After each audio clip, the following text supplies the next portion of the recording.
Okay. I shall not covet. Commandment number 10. Pardon me a second while I put this ice on my knee. I sprained my knee at work.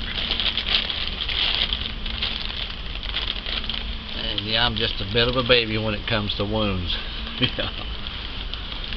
Excuse me. Okay. Exodus 20 says, thou shalt not covet. Covet literally could be, you could say, thou shalt not greed. Thou shalt not be greedy. This is what the verse literally says. Exodus 20:17. Thou shalt not covet thy neighbor's house. Funny that the Lord would put it that way, isn't it? Because He doesn't want us to wanting something that belongs to our neighbor. That's his stuff, you know. Literally in Israel, when God parted the land, they said, no, you can't sell the land ever. You can't sell it. The Lord instructed them not to sell their land, and it'll be an inheritance of that family forever. And it cuts down on greed. Literally, this country, the land, changed hands so much, and houses and cities and buildings, you know, and in the big cities, buildings is one of the big things that people make money with. Wall Street, investments, you know, it's all about greed.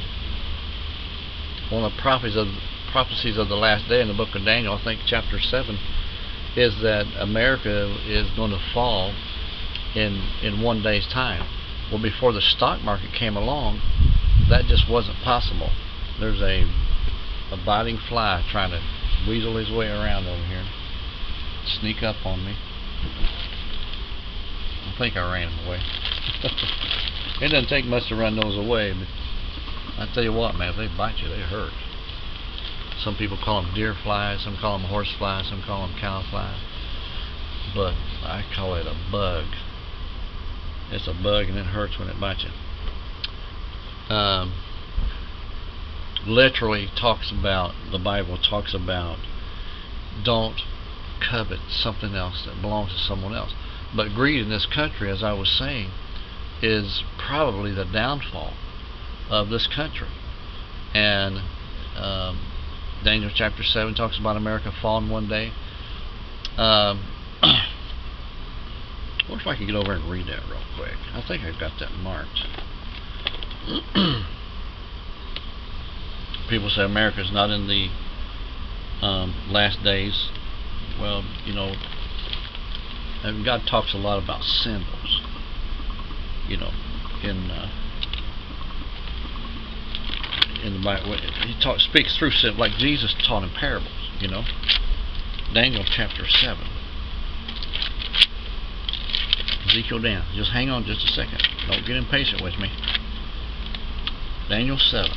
Okay, and I know there's people that interpret this in their own way and fashion.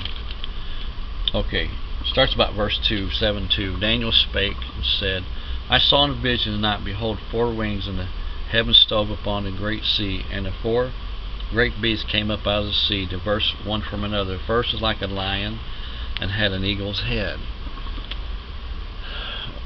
That's Great Britain and America. Eagle, okay, and had eagle's wings. I'm saying, I beheld till the wings thereof were plucked, and it was lifted up from the earth, and was made to stand upon his feet as a man, and the man's heart was given unto it. Okay, so it's literally saying that America will be stripped of its power. The wings are the power, okay, of a bird. So the great wings of America, I mean the eagle is always displayed with open wings.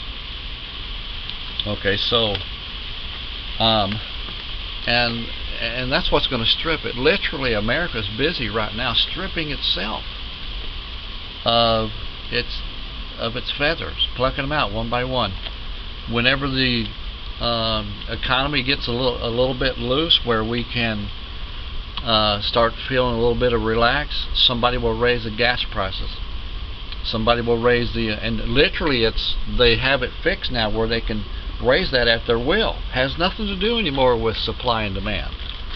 The laws are fixed now to where they can raise things. Something that we need, like our food, they raise it at their will. Well, let's just steady raise this, and we'll be getting richer than the next guy. No, you won't, because every time you raise your price, you're making that dollar in your pocket worth less money.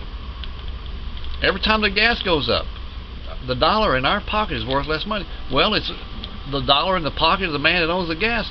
Your dollar's worth less money. You say you can get out of that by putting your money into a different country, say a Swiss bank account? No, what happens in America happens around the world. It's like a domino effect. It's, this being the Babylon of the last days, it's the center of the commodity market of the world. Whatever happens here filtrates out into other places, and all rich men come here to try to spread their greed, and it doesn't do any good, because the greedier they get, the less money they have. And right now it's busy doing those things, and this place will get to be as poor as Ethiopia. It'll get to be as poor as Ethiopia if the greed doesn't stop. It's just what's wrong with our government right now. The big struggle in healthcare. It's not just healthcare; it's insurance. Insurance is the problem here. Healthcare is not the problem. Insurance is allowing the greed to flow like a river. It's the Ohio, it's the Euphrates River. I started saying Ohio, but Euphrates is a lot bigger than the Ohio. And we have a runaway system of greed all around the world, and it's just not getting any better. There's only one thing that can stop this. People have to have compassion. They have to stop coveting the neighbor's house.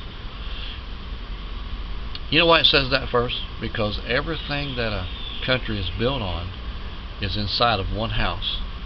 You go inside of a house and you can tell if that country is prosperous. You can tell if that country is godly. You can tell if that country is pagan or if they're poor. You take most of Americans and you send them over to Ethiopia, the country I was talking about a while ago, and you let them go into one of those straw huts and see how those people live. Sudan, I heard recently that Sudan was probably the poorest place on the face of the planet.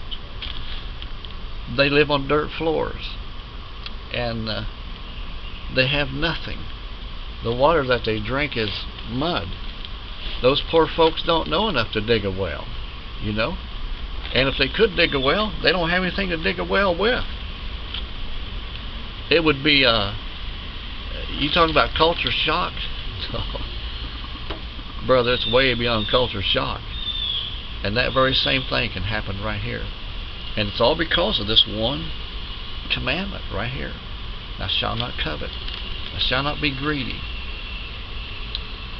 The rest of that verse says, thou shalt not covet thy neighbor's wife, nor his manservant, nor his maidservant, nor his ox, nor his ass, that's a donkey, nor anything that is thy neighbor's. Just don't set out. I used to work with a fellow, and I've talked about him on here before, how that he couldn't sleep good at night unless he ripped somebody off for the day. Man, there's a lot of people like that. He's not a strange fellow. He's not a strange fellow at all. In this land, man, there's so many stories of greed. And I knew a lady who had a barn, and she was a hoarder. You seen that movie, Hoarder? Well, that's what that shall not covet thing is out of control. They just want everything. They can't get rid of nothing. They can't make it without every little thing that they pick up. I've got to have this. I've got to have this. No.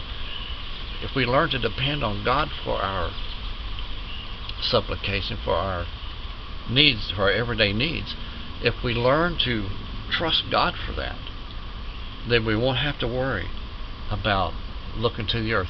See, there's one, it's impossible for us. There's one way or another, that's what I'm trying to say. One way or another, you will look. You will look up or you will look down for your needs. Looking up means look to God. Look down as you're looking to the things of the world, what you can create with your own hands. And when you're looking up, you're facing the opposite of the world. You see how that works? You're looking down, you're facing the opposite of God. And literally that is true. It's impossible to do both. Jesus says no man can love God and money at the same time. He will hate to one. He will either hate the one and cleave to the other, or vice versa. And you won't do both. You can't serve God and money too. Thou shalt not covet. Man, if we could just get this thing turned. Listen, preachers, we need to start revival. Spiritual revival. I'm not talking about revival that costs that can follow a man around. I'm talking about revival that only comes from heaven.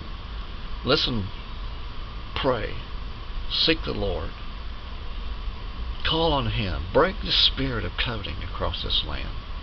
It's possible. It's possible. It's been done before. Every time America gets going really good, the revival ends. Every time a revival ends, America starts their steady downhill drop, going just as fast as they can. They had those young girls on TV, the Disney did, and portraying those for a while, and they're still doing it. And then there's other places as well, not just Disney.